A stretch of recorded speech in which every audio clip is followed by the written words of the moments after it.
Halo semua, perkenalkan kami dari kelompok 29. Di sini kami akan menjelaskan tentang integrasi kecerdasan buatan di sektor manufaktur. Sebelumnya perkenalkan, nama saya Safra Novalianti Hermanto Putri dan NIM 187251120. Oke, baik. Perkenalkan, nama saya Brisa Merzaki dengan NIM 187251121. Di sini kami akan membahas penerapan AI dalam manufaktur seperti robotika, maintenance, prediktif, kontrol kualitas dan sebagainya, serta integrasi AI. Artificial Intelligence atau AI membawa revolusi dalam sektor manufaktur dengan menghadirkan otomatisasi, peningkatan efisiensi, penghematan biaya, dan kualitas produksi yang lebih baik. Melalui robotik, predictive maintenance, serta analisis data dari IoT, AI membantu perusahaan mengoptimalkan proses produksi. Meski demikian, penerapannya menghadapi tantangan seperti integrasi dengan sistem lama, kualitas data, biaya tinggi, serta isu etika dan dampak pada tenaga kerja. Selanjutnya, aplikasi AI dalam manufaktur. Jadi, AI saat ini tidak hanya dipakai di bidang teknologi atau jasa, tapi juga sudah banyak digunakan di sektor industri manufaktur. Yang pertama adalah robotics and automation. Di sini AI membantu mengoptimalkan tugas berulang sehingga meningkatkan efisiensi produksi. Kemudian ada predictive maintenance, fungsinya untuk mencegah kerusakan mesin dengan analisis sensor dan data, jadi bisa mengurangi downtime. Lalu quality control, AI dipakai untuk mendeteksi catat produk secara akurat, lebih cepat daripada pemeriksaan manual. Selanjutnya, supply chain optimization. AI membantu mempercepat distribusi barang dan mengurangi biaya operasional.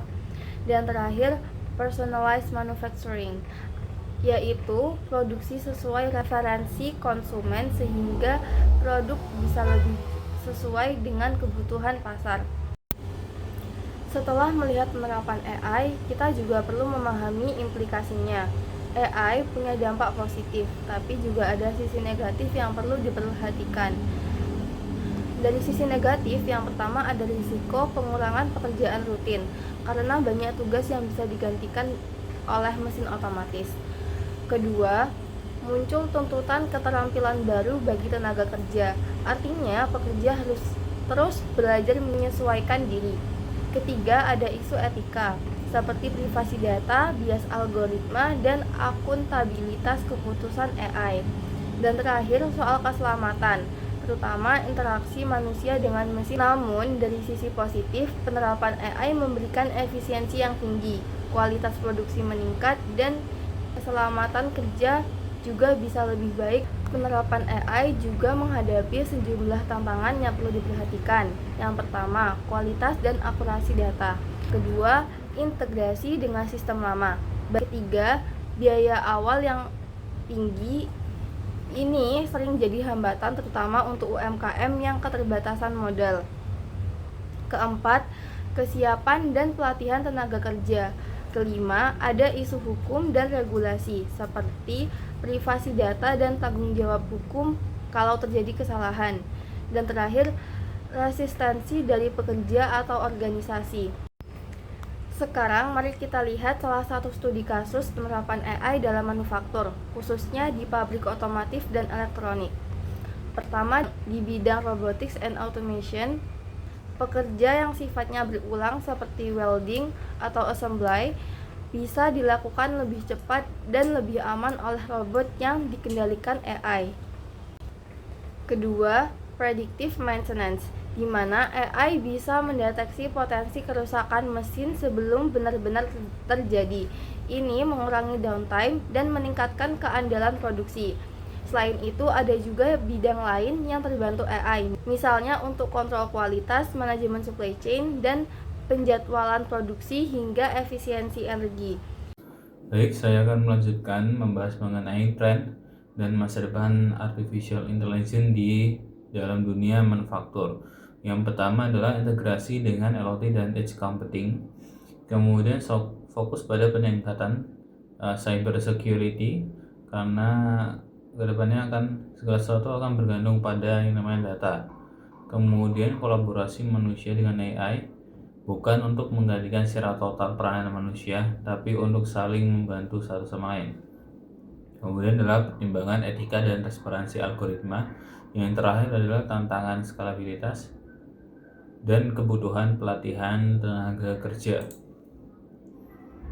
Kemudian mengenai temuan, jadi AI ini dapat meningkatkan efisiensi, kualitas, dan mengurangi biaya, tetapi ada dampak sosial dan etis yang bisa terjadi karena adanya AI. Kemudian untuk rekomendasinya di sini ada 4 poin. Yang pertama adalah perlu peningkatan lebih lanjut tentang supply chain dan integrasi AI LOT, penetapan etika, bias dan transparansi AI, kembangan solusi AI yang scalable untuk big data dan produksi besar. Yang terakhir adalah fokus pada dampak terhadap tenaga kerja dan strategi pelatihan ulang. Kemudian mengenai pertumbuhan pasar AI pada manufaktur. Jadi pertama mengenai nilai pasar AI di manufaktur di tahun 2019 sini tertulis bahwa nilai pasar AI di manufaktur ada di 1,82 miliar US dollar yang akan diproyeksikan di tahun 2027 menjadi senilai 9,89 miliar US dollar.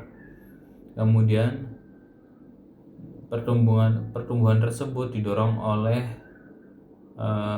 industri 4.0, LOT dan cloud computing serta predictive maintenance.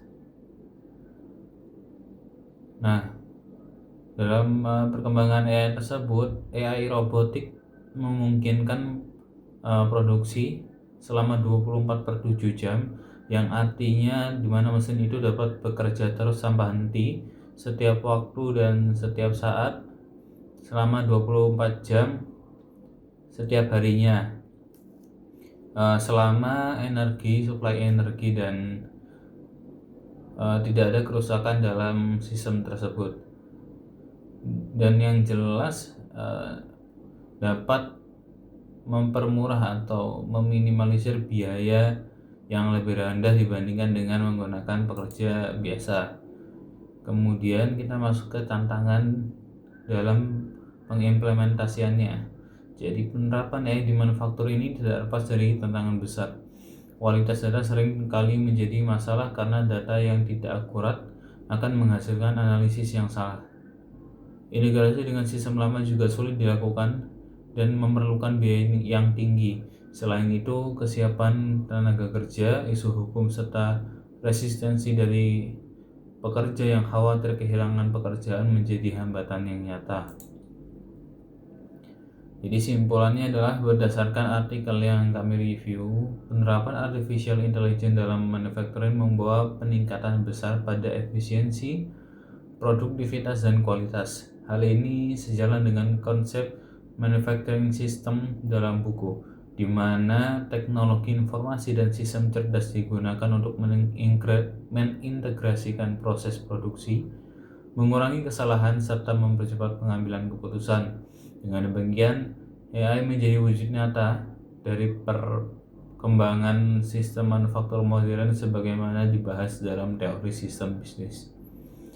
Baik, sekian, terima kasih dari kelompok saya. Wassalamualaikum warahmatullahi wabarakatuh.